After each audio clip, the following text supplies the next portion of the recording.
Hello, so today I'm gonna not do a lesson. I'm going to talk about how to start self studying Japanese because I found a lot of people actually find this quite difficult. They don't know where to start, they need a bit of structure. So I'm gonna go over some basics and some tips. Some of them will seem really obvious. I still recommend you listen to what I have to say for them. Just to get the context and to not make the same mistakes that I made because oh my gosh, I made quite a few. Just for the record, I am a professional Japanese tutor. I also, unlike like a lot of people I see on here, I found studying Japanese so difficult. Languages do not come very easily for me, so my tips are not gonna be do 100 hours a day or something like that. For me, I like to do things as easy as possible. I like to do them as simple as possible. So you're not gonna get like just study 1,000 kanji in 1 year. Okay, let's go. So you're going to start with learning hiragana. That is your starting point for learning Japanese. It's their most common alphabet. It's the one you're going to need the most, especially as a beginner. Once you finish that, you can move on to katakana and you'll just kind of learn kanji forever. From now on, you'll be learning kanji for a very long time. You are going to be studying Japanese for a really long time. So don't worry about doing hiragana in like 1 day or like 2 days or something like that. The quicker you can get it down, the better. But it doesn't matter if it does take you a month or even longer. If you're going to be studying for the next few years, do not worry if you have to use romanization for the first few weeks, few months of it. What I will say is it is important to get hiragana down, especially because reading the romanization can affect the way you try and pronounce words. So from here, structure is key. You can't just randomly decide, I'm going to study this, I'm going to study that. That interests me. You need to do it in a structured way. This is where language schools definitely have the upper hand. They will give you a structured curriculum. And if you are not at a language school, if you are self studying, you need to make yourself a structured curriculum. There are resources for this. There are online resources, there are books, some are better than others. What I will say as a note right now is books like Genki Book and Mina no Nihongo, they are made for classroom settings. They are fine. They will get the job done. However, what I recommend when you're looking for your book or your online curriculum is something that breaks things up into smaller lessons. So you've got lesson 1, lesson 2, lesson 3, maybe a word list of 10 to 15 words, and then just kind of like the grammar points for that lesson. Genki Book and Mina no Nihongo both offer massive word lists and then a ton of grammar per lesson. And it makes it so tempting to just skip little bits, or it kind of makes it a bit daunting to tackle.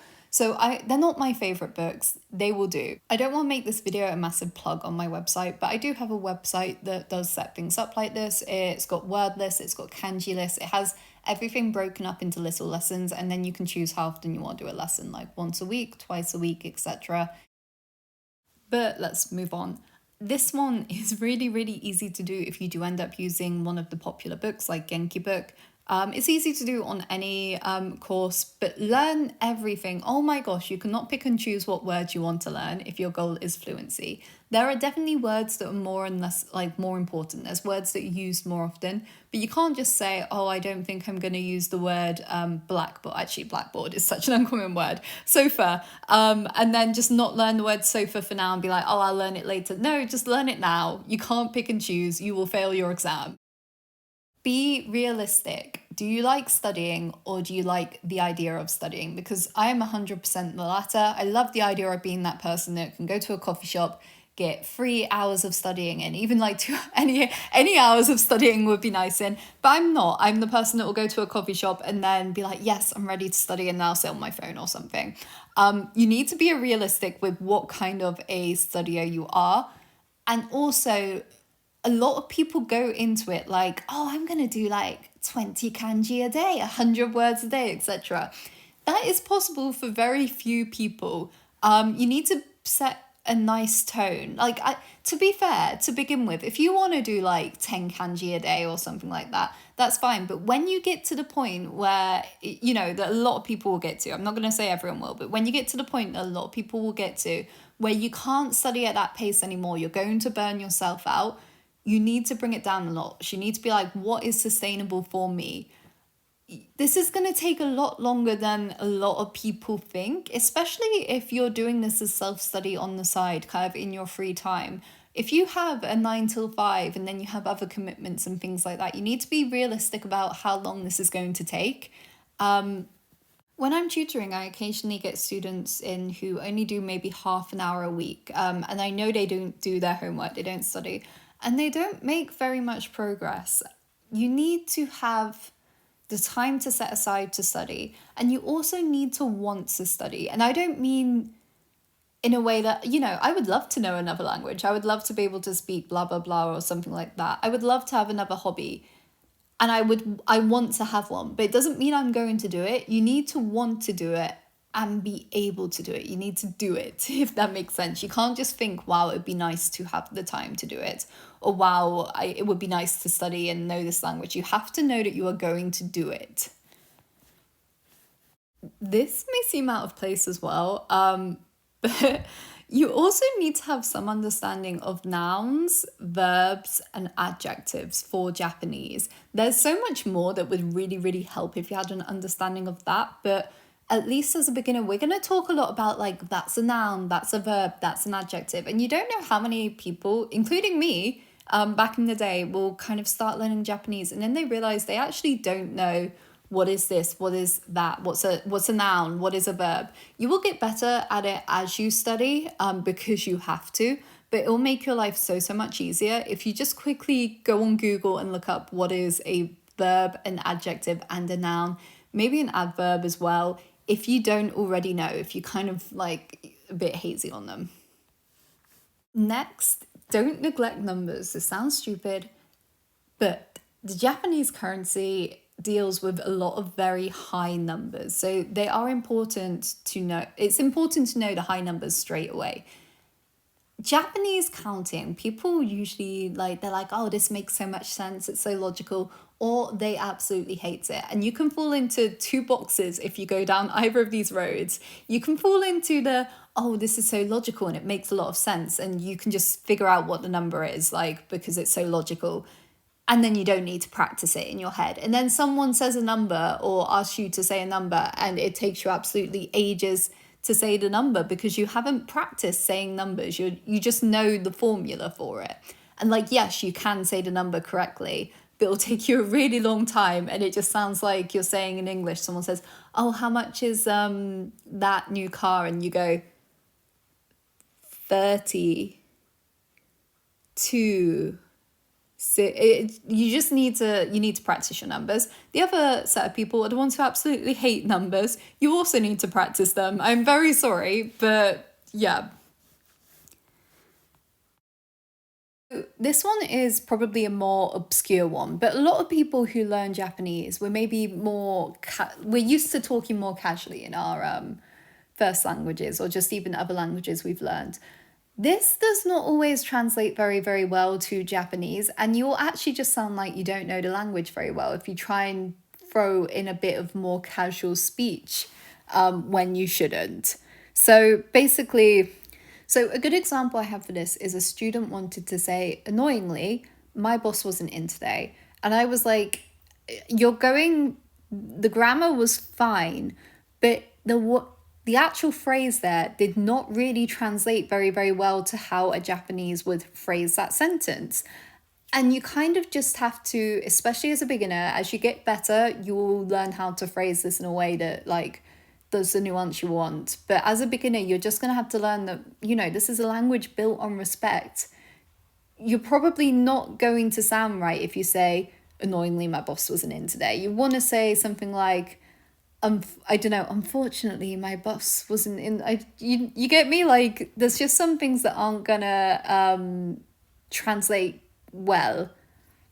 I think part of being good at Japanese is understanding when that just doesn't sound appropriate to say something rude about your boss, etc. Of course, if you're with friends and whatever, and you want to like say, oh, my boss wasn't in, and like just kind of like have a moan, whatever. But when we're learning basic speech and things like that, there's just some things that won't sound right. Okay, I'm gonna throw two into this one, but it doesn't matter if the reason you like Japanese is because of anime and manga. There's no like manga, and there's like no right or wrong reason to be studying. I know people who have learned English because they like English, like video games in English and things like that. I know there's people that make it sound like, oh, you can't learn it because like that's a weeby reason or something. Who cares? It doesn't matter. You're learning another language. You're learning a new skill. I personally don't really watch a lot of anime and manga, but like the people when I was studying in Japan, the people having the best time were the people that loved anime and manga because like it was everywhere. They absolutely loved it. I was just like, you know what? You are living your best life. So honestly, do not worry if that is your reason. Don't feel ashamed. I get so many students that like that is their main reason for studying it and they just won't tell me. And I can always figure it out from like the words that they know and it always comes out later. But genuinely, don't worry. It's a fine reason to learn Japanese. On top of that, if you are learning it because you like anime and manga, watch a ton. Honestly, when I was in classes, all the people who were the best in the class watched a ton. So, you know, enjoy it. Like, why not? If you like Japanese music, listen to tons of Japanese music. That's what I would sometimes do before like I had an exam or something. I would try and find songs that had grammar points and vocab that I needed to learn in, and I would just listen to that to them and try and learn the sentences. Not the perfect method because sometimes songs in Japanese pronounce things a bit differently and you know the sentence structure is messed up, but it gave me like a basic understanding of some sentences, etc., grammar points.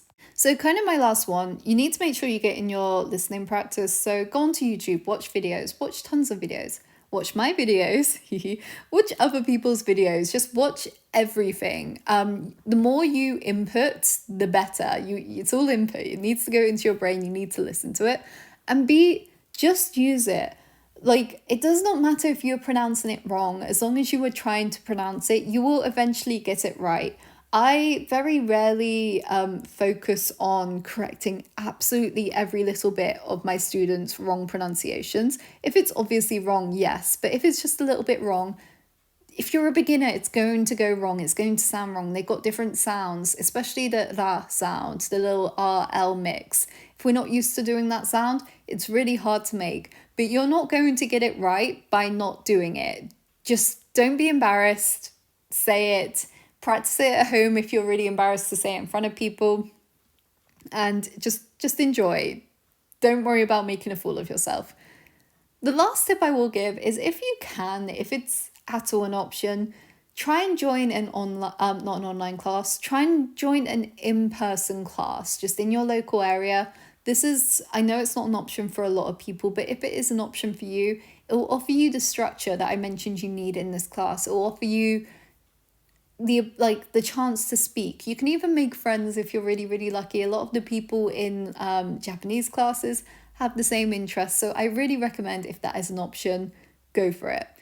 Anyway, if you have any questions, please ask. I will make some more videos on just kind of like tips for learning Japanese. This was my first and I was a bit scared. So it's a bit like, it's not scripted, it's a bit over the place, but hopefully you liked it. If you do, please subscribe, please please leave me a little comment because I do enjoy reading comments, and I will hopefully see you next time.